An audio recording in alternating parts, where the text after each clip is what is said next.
Hello. Hello. Anyone around here speak basketball?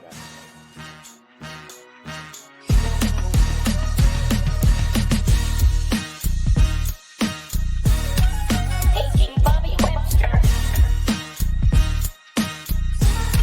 This is Adam Silver.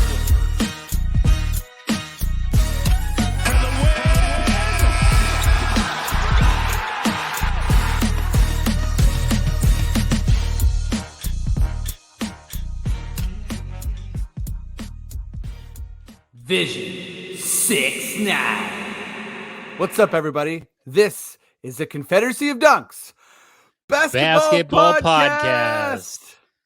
I am your host, Freddie Rivas, and who, sir, very happily on the other side are you? I'm your producer, Matt Duncan. Fred, this is our first pod since the Nick Nurse firing. And before, I know we're going to get into a bit of that, but I just want to pour one out for you because if you don't follow Fred on Twitter, after every game that the Raptors win, you find some kind of GIF to show Nick Nurse playing guitar after he's celebrating that win. And now that's over, and you've got to move on. You've got to find something else with the new coach, whoever that may be. Yeah, And- no, it's a rough time for me. I think adapting, that's what sports are all about. I got to figure out. I mean, I'm still saying the Vision 6-9 thing, right? So at the beginning of next season, I'm gonna have a new tagline. There's a lot of big expectations. So it's gonna be a big summer for me. I hope that the next coach has like a little bit more challenge with their hobby. Like I hope it's like Becky Hammond and she plays the oboe or something, and you have to find Yeah. No, I hope the new coach plays the oboe as well.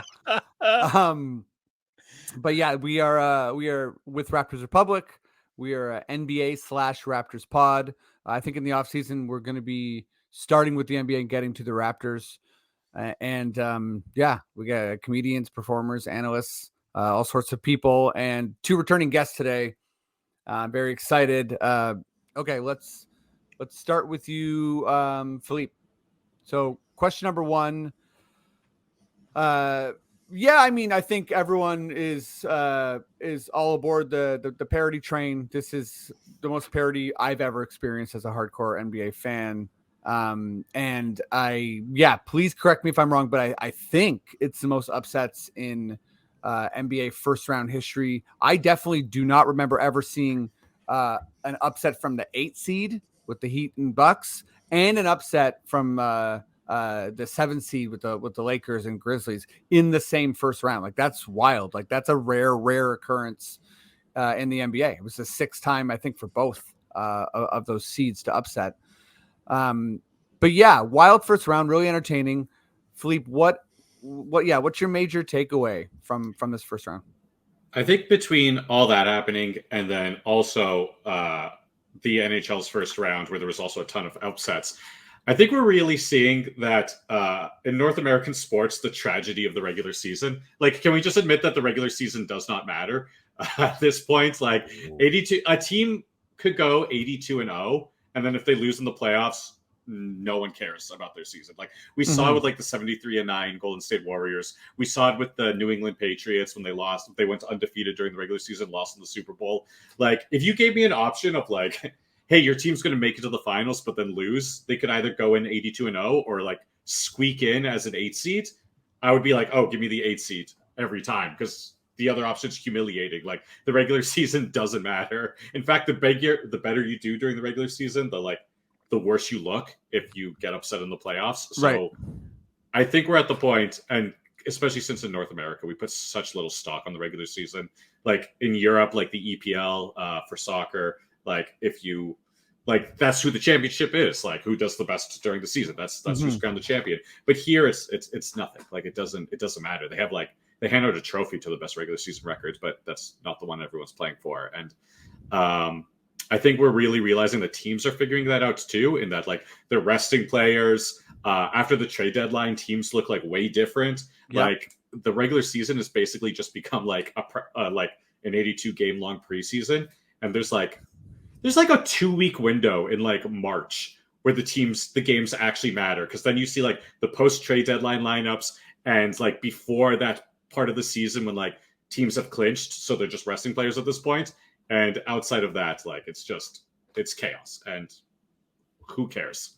Like I found myself so disinterested in both the Leafs and the Raptors regular seasons this year, because I was like, we'll see what they do in the playoffs, because nothing until then matters at all. Yeah, I mean, it's certainly not, you don't hear people like fans or analysts or whatever kind of talking about regular season accomplishments. The odd time some team has like a historic winning streak, or obviously a lot of the awards are given, like the individual awards. But as far as like team stuff, no one's like, oh man, that team was like really hot in February, so like keep them together or whatever. And yeah, I mean, I think for a lot of sports, the playoffs like look fairly differently. I can't speak so much for the NHL or for MLB or whatever, but I know in the NBA, the matchups it's like its own ecosystem. A friend of the pod, Katie Heindel, actually wrote a really good article about parity today. I'll find the name of the publication later to plug it. But yeah, it's sort of just talking about how whatever happens in the regular season, who you're playing against is such a major factor. And actually Van Gundy and was on the low post, and he brought up the idea of like with the play-in, maybe the NBA should think harder about giving the 1 seed, in this case the Bucks, the choice between playing the Hawks or the Heat, because they probably would have chose the Hawks, considering play styles and Jimmy Butler thriving so much in a scenario where there's like a drop center, like a guy who waits near the rim like Lopez. I think they much would have rather played the Bucks, but maybe not. To your point though, I think the regular season is this thing where it's getting harder and harder to assess the value. Obviously, the NBA is tinkering with it with the in-season tournament coming up. I know as someone that covers the WNBA, the WNBA players like profoundly do not care about the in-season tournament. So it should be interesting to see how the NBA makes them care. But yeah, I mean, it's sort of like it's like, I guess it adds to the marathon of getting there. Like that's something. And how do you manage players? How do you manage their health, right? Like if you're Joel Embiid, do you chase the MVP, or do you play half the games to make sure that you're healthy in the playoffs? It's kind of this weird calculation. Yeah, good points. Alan, where are you coming from for the first round? What stuck out to you? Yeah. First and foremost, I just want to say, Filipe, I see your Bulbasaur, and I raise you 2 Charmanders. Oh no! Whoa! Wait! 2 more Bulbasaurs. Wow! Please have more Charmanders. That's all I can say. Alan, do you got anything? Ready to get your Squirtle up? No. I agree and I disagree. To one point, I do agree that the regular season now has looked like something that it's kind of like an old school kind of mentality of like looking at it. It's just like this prehistoric thing that we don't have the same amount of value on. But I think we should. I think we should have that type of value. And I think the only ways that you could really do this is incentivize certain things during the season. And I think the main reason you see a lot of these players do load management or whatever is like they want to hold their body so they can make the most money they possibly can. They are riding on the fact that they can play basketball for a short window in their life, and they want to get as much money as possible. So if you incentivize it being like, okay, winning whoever has the best record in whatever, or the best record here, or tier down, you get X amount of dollars, and just maybe increase the idea of like, maybe I do want to win this regular season. There is a value to this. I get like $20 more million to add to my contract, or $5 more million, or $10 more million, whatever it is. Figure out a way to do that. But the biggest takeaway from this entire thing, though, I definitely think injuries play a huge factor, and injuries are something that you plan for and also adapt to. And I think through the regular season, you figure a lot of that stuff out. You get the next man up rotations. You figure out how to if your main scorings come from here, how do we figure out how to get scoring without this person? And then that carries on into the playoffs. In the playoffs, when you see certain teams are just missing a certain player, missing a certain, like you saw with the Memphis Grizzlies, once you kind of like lost Steven Adams, everything, it was a house of cards. Everything just kind of fell down. And they didn't have a way to kind of adapt and figure that out. And that's the way you kind of do that in the regular season. You figure out different models and different rotations that kind of figure out and buttress all the different players and play styles. And I think another big takeaway is, the play-in works. I think we finally have, for the first time ever in NBA history, a 1 through 8 through the 8 teams. Like we've never seen something like this before, and two teams came in through the play-in, which is fantastic. So that's great for teams hovering around 9-10 to kind of like step your game up. But yeah, I think it's just I don't want to throw away the idea that we need 72 games. And even though I agree, 82 games is a lot. Imagine playing basketball for 48 minutes 82 times a year, plus another like potential 20 something at the end of it. I think it's very hard on your body, but I think it's just about maybe getting a deeper rotation, figuring out how to implement like the 10th guy and 9th guy into games and win that way, and not necessarily kind of overloading your stars and putting a whole bunch of stress on their joints. So then they flame out like an Embiid or Kawhi in the playoffs when it's supposed to like count. But right. I as a fan, I accessibility to tickets, especially to playoffs, is very hard to come by. And so kind of putting too much stress on that and not into the regular season, you're going to get a lot of times where you're going to buy tickets to Golden State Warriors, and guess what? They sat 4 of their players, So I don't want to encourage that in a way. I still want to see regular season basketball. I want to see all 82 of it, but I still want to see a safe way of doing it all, like just kind of figuring it out. And I think maybe incentivizing something in the end is probably the best way to kind of make sure that they don't lose sight of it all. Even though like LeBron James was the type of player for many years to be like, I don't really worry about my seeding, I'm just waiting for those last 16 games. He still went out there and competed with that squad to figure out different things. And to Philippe's point, yeah, exactly. After trade deadline, that team looked a lot different, and they kind of like, kind of working on all cylinders. So yeah, good points. Sorry, were you wanting to jump in, Philippe? Oh no. I think what we've seen with the new CBA, Alan, they're starting to put in some stuff as far as awards, like a minimum per game. I think it's 65 games for some of the awards. So I think there's a lot of ways to approach this problem. I've apologies to listeners of this pod, because I've said this in many different ways before, but I think that when it comes to like length of season, that sort of conversation, I really do think that the NBA has a marketing problem.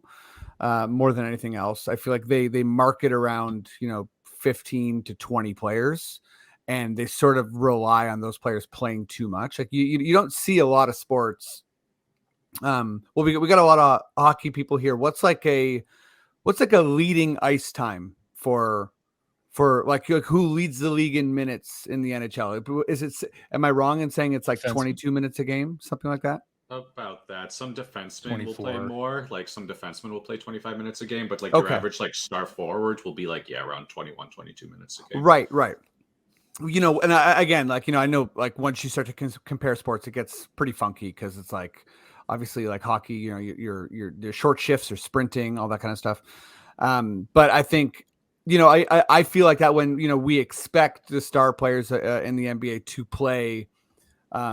Like if any player played less than half of the game, right? Like let's say if 48 minutes in a game, if LeBron played 24, or Giannis, if Giannis played 24 minutes a game, that's just not something I think like we've ever seen, right? So we expect all of the star players to play like over 3/4 of the whole game. And some we know as Raptors fans, like Siakam, right, is averaging 37 minutes of a 48 minute game. Right. So I think the stress on the players, there almost needs to be a different approach. And, I think like deeper benches, emphasizing that like there's a lot of skill in the NBA, and sort of de-emphasizing the need to have star players play that much in the regular season. I feel like when we talk load management, it's really sort of about the star players.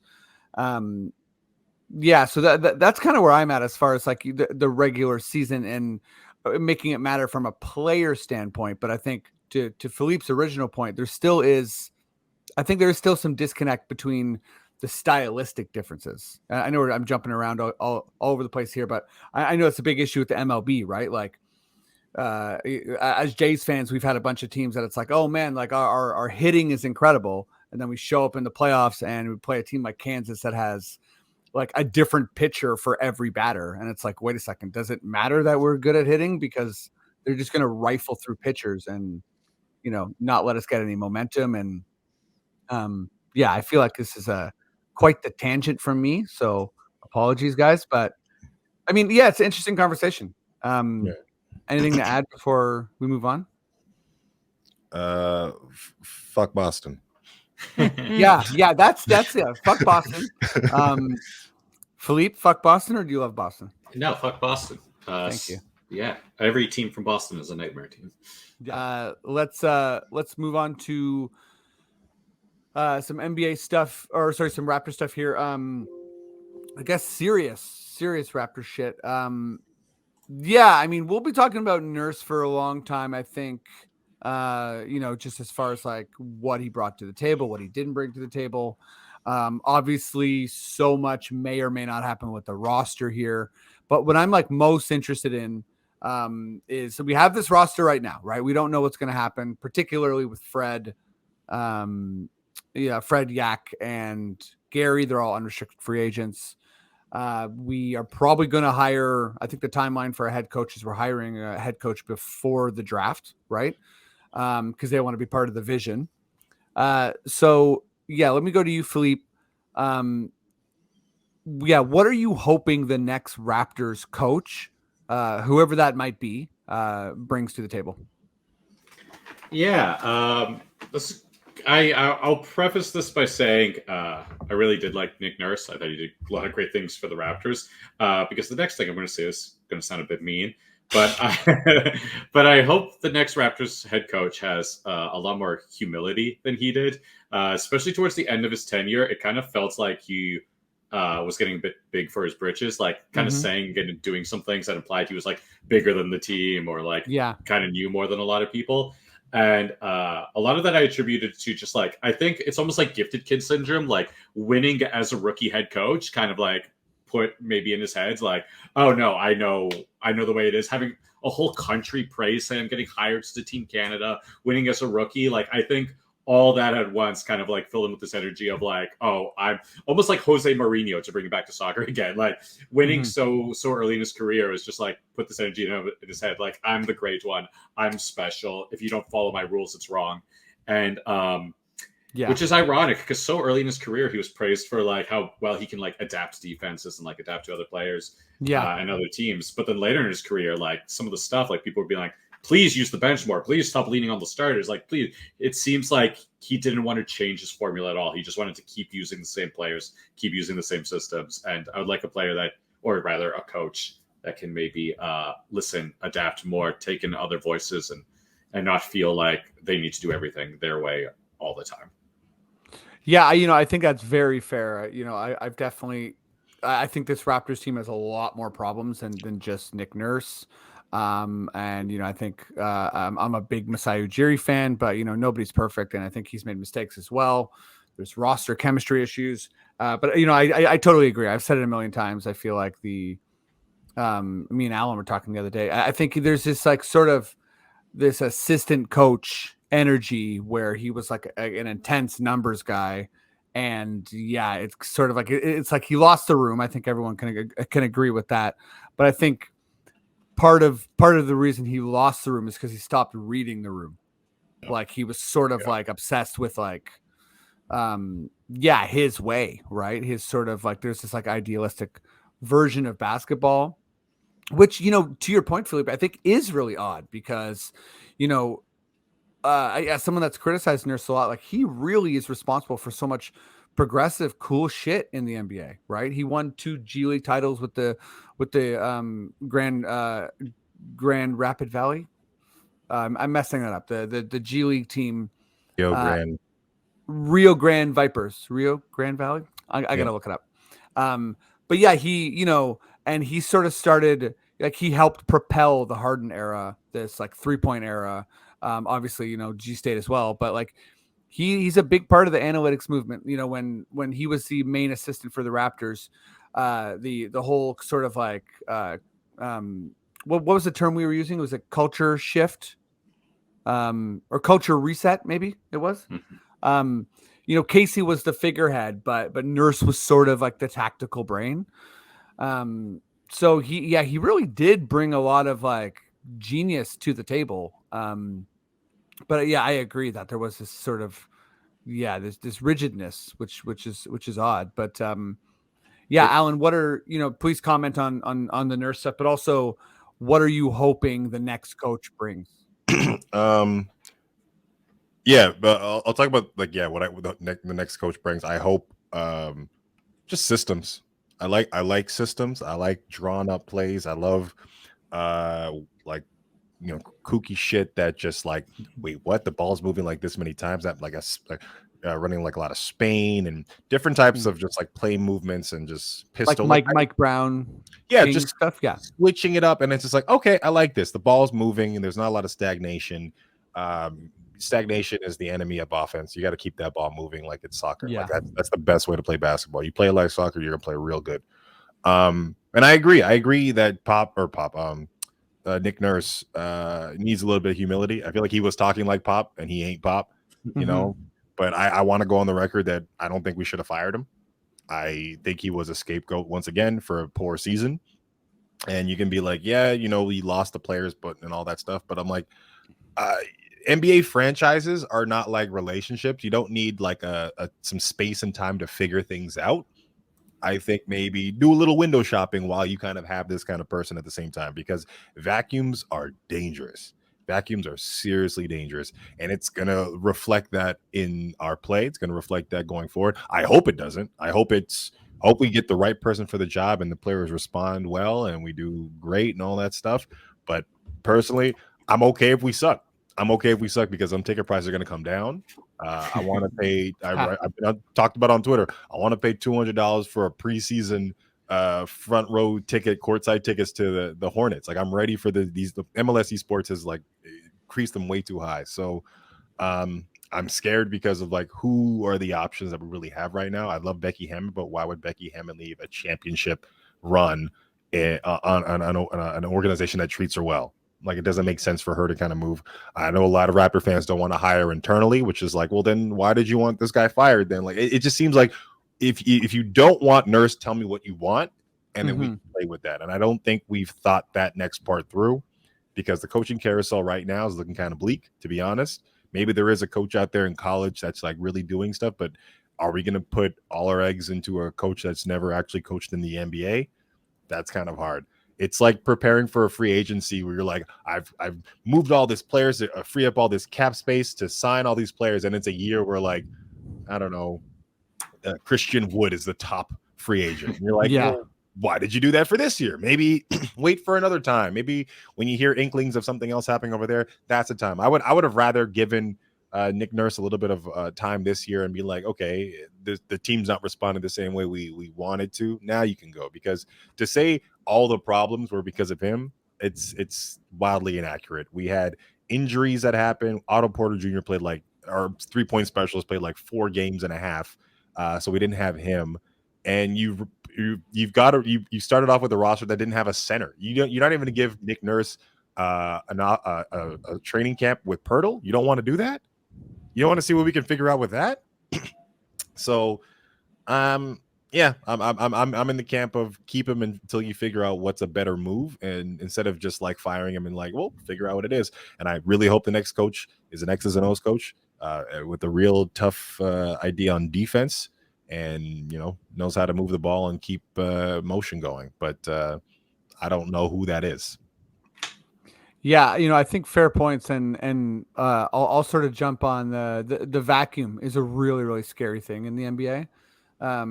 I think things can go south fast, and it was a bold move to do this. You know, I think for people who wanted big changes in the off season, even if nothing else happens, firing your championship head coach is a massive, massive change.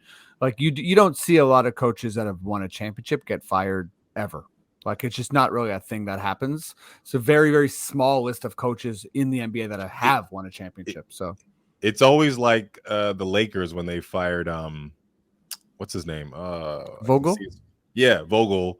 And it's like I get why they did it. They're like this mentality of like we're a big market team, we're championship or bust. We have to make moves every 5 seconds. The fans aren't going to wait for this. I'm like, Raptor fans, calm down. The fact that we won a championship was rare.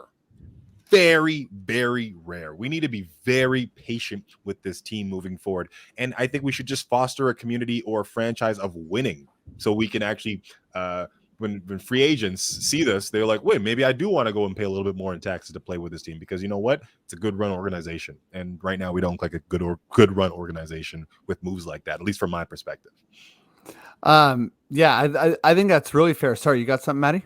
I just had a question for you guys on just to look at this from the other side, because like, let's think like Nick had 2 years left, right, on his deal. Mm-hmm. So 1 year before the sorry. playoffs started, he had that weird comment where he's got to think about his future in the summer while he's still under contract. Do you think there's a possibility that like he wanted to leave and like maybe Masai, he's trying to like make it look like it's more on the side of the Raptors, but maybe it was a little bit more mutual? Like it just kind of sounds like Nick didn't really want to stay.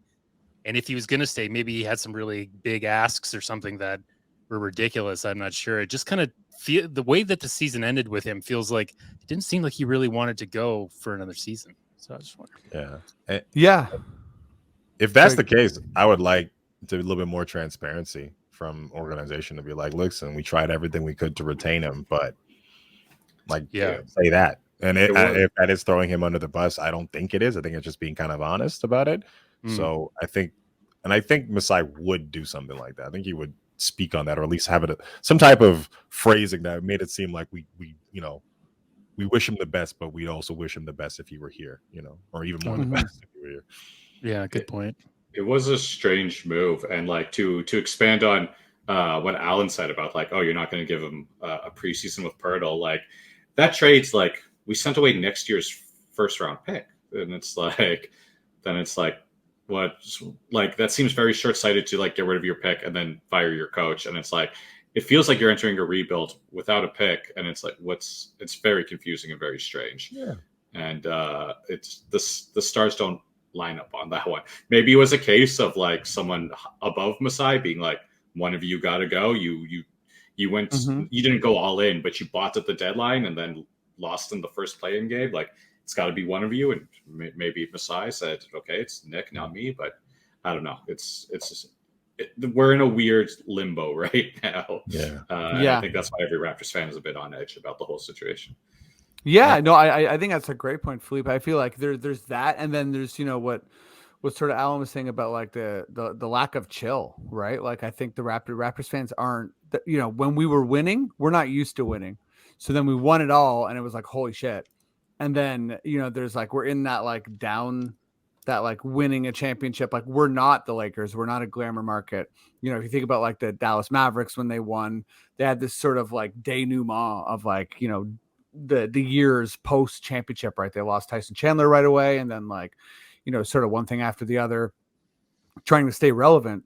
And I mean I sort of think part of the deal with Nick is that and him leaving now, and I've said this before as well, but there was this relationship that's pretty familiar in a lot of front offices where the GM is like the boss of the head coach. And I think with Casey, Masai was sort of like, you do, like, I'm gonna bring in these players and you do your thing, but also like do what I say.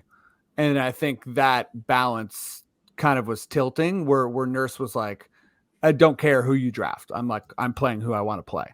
Like, I'm not going to play Precious just because you think he's good.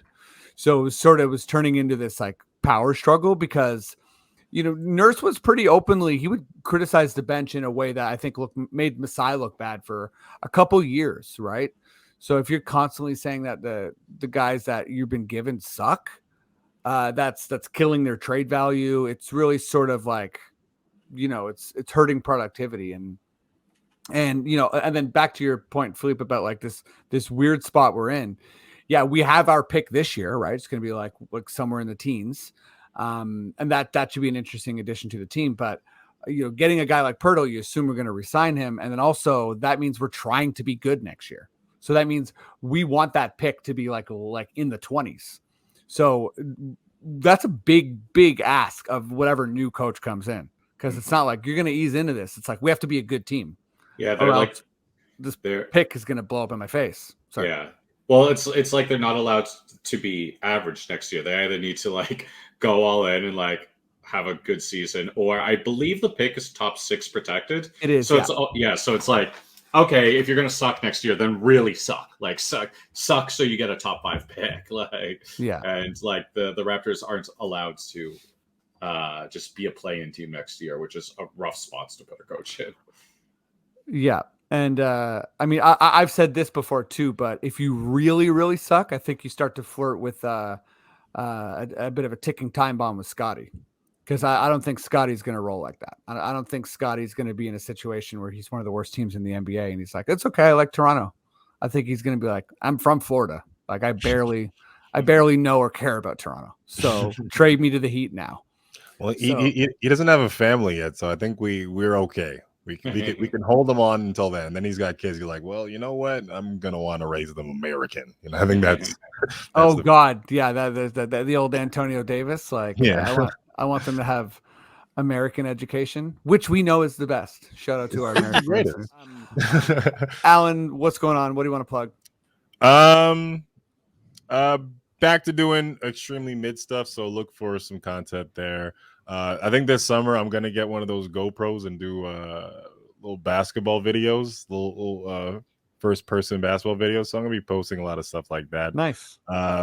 Just starting a new season of baking show, so look forward for a new season coming like October-ish, I guess, Halloween time. And I think something is coming in the summer. I think a roast battle, so look out for that too as well. Amazing. Yeah. Pumped to see you. I will be doing warm up for that again, so we can chill. But I think that's it for the pod. Maddie, good sir, why don't you tell people a little bit about us? Yeah, thanks for listening. If you like the segments we put up on YouTube, head over to the Rapcast and listen to the full episode on your favorite podcatcher or at raptorsrepublic.com or at dunkspodcast.com. That's our own personal website. And yeah, if you're interested, subscribe to the paywall. The writers at Raptors Republic really love the support, need it. So yeah, it's $6 a month and you get a lot of in-depth Raptors writing, right? And yeah, that's pretty much it on my end. We'll see you in a couple weeks. Amazing. We'll see you in 2 weeks. Subscribe, help us out. And thank you for listening. And Maddie, if you feel like we're done, we're good to go. Please just give me those words I love so much. Okay. Listen to full episodes of the Confederacy of Dunks only on the Rapcast.